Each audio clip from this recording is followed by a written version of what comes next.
As I was saying, it's an honor to be here at the St. Petersburg International Economic Forum.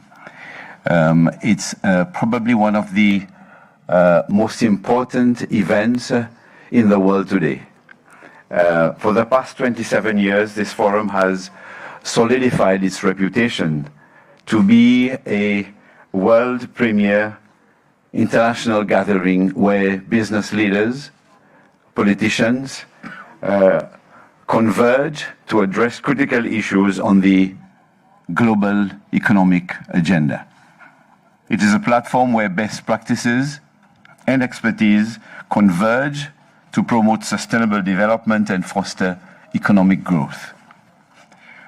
But today we are confronted with significant global challenges that require a different narrative from the prevailing economic system dominated by Western capitalism. The forum provides an invaluable opportunity to discuss and advocate for multipolarity and economic globalization as pathways to a more equitable and advanced human society. An equal multipolar world means equal rights, equal opportunities, and equal rules for every nation, irrespective of their size and strength. As an African, as a Seychellois, I am particularly proud to be participating in this crucial event.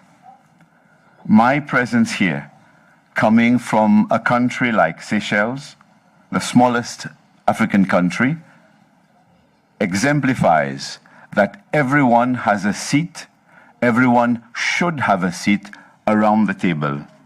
It underscores the principle that countries should not be characterized, should not be categorized according to their strength. And it is absolutely unacceptable that certain countries are always around the table and others are merely on the menu. True sustainable development can only be achieved when all countries, irrespective of their size and strength, have a voice in decision-making, enjoy their rights, and play their roles as equal, in the journey towards a multipolar world. For too long, Africa has been colonized, exploited, and robbed of its resources. And when we seek compensation, we are not playing the victim card. We are claiming what is rightfully ours. For too long, African countries have been advocating for a fair and non-discriminatory global financial architecture through the reform of the Bretton Woods institutions. When these institutions were established, most of Africa was still under colonial rule. Today, the need for reform is more pressing than ever. The inclusion of the African Union in the G20 and strengthening of the African representation on the boards of the International Monetary Fund and World Bank are steps in the right direction. But we must do more. We can do more.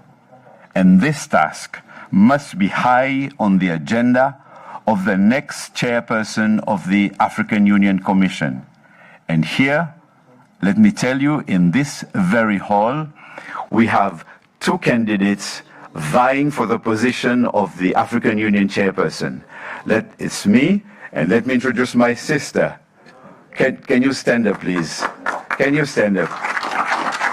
Mrs. Fozia Yusuf Adam from Somalia. There is no animosity between us.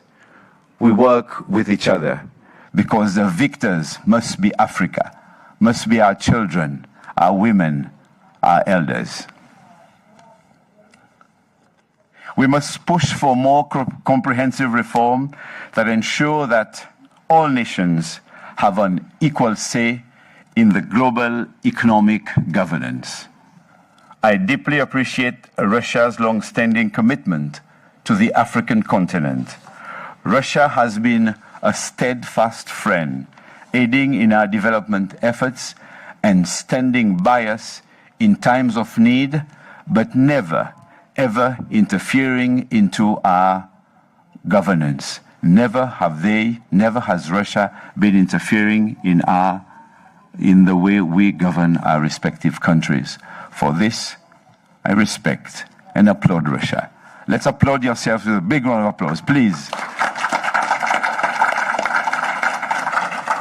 This relationship with Africa, with Russia, continues to flourish and evolve. The expansion of Africa's representation in BRICS is a testament to this enduring partnership. Since the beginning of the year, Egypt and Ethiopia have joined the association, opening up new opportunities for the continent's priorities to be better represented in global discussions at BRICS level. The second Russia-Africa summit, held in July last year, here, was a significant milestone in our shared journey. And here I am reminded of the Russia-Africa Ministerial Conference coming up in September as a follow-up of this summit. The summit was instrumental in determining priority areas of cooperation between Africa and Russia, and also adopted a plan of action which encompasses security, economic, and socio-cultural measures. The plan aims to enhance the role of African states in responding to global challenges to peace and development. It is not only possible but necessary to do so, as it is the key to a just, stable, and prosperous Africa. To achieve this, it is crucial to strengthen the political and economic sovereignty of African countries. I think this has been highlighted enough in this session. And sovereignty means having the ability to make decisions that best serve our children, our elders, our women, our workers, without external interference. It means to be able to chart our own course towards development, leveraging our resources and harnessing our potential to the fullest. I am grateful that Russia stands ready to provide the necessary assistance in achieving this objective, and I welcome this support as we navigate the complexities of global economics and politics. Allow me at this point to state that Seychelles never supported sanctions against Russia. And despite the pandemic and conflict in Ukraine, the economic and people-to-people relations between Seychelles and Russia continue to grow from strength to strength. Last year, Russia was the third largest market in the tourism industry for Seychelles, with more than 40,000 visitors to our shores. And this year, up to May, Russia stands second after Germany. So it means that despite all the complexities, where there is a will, there is a way, and I think we can make it happen.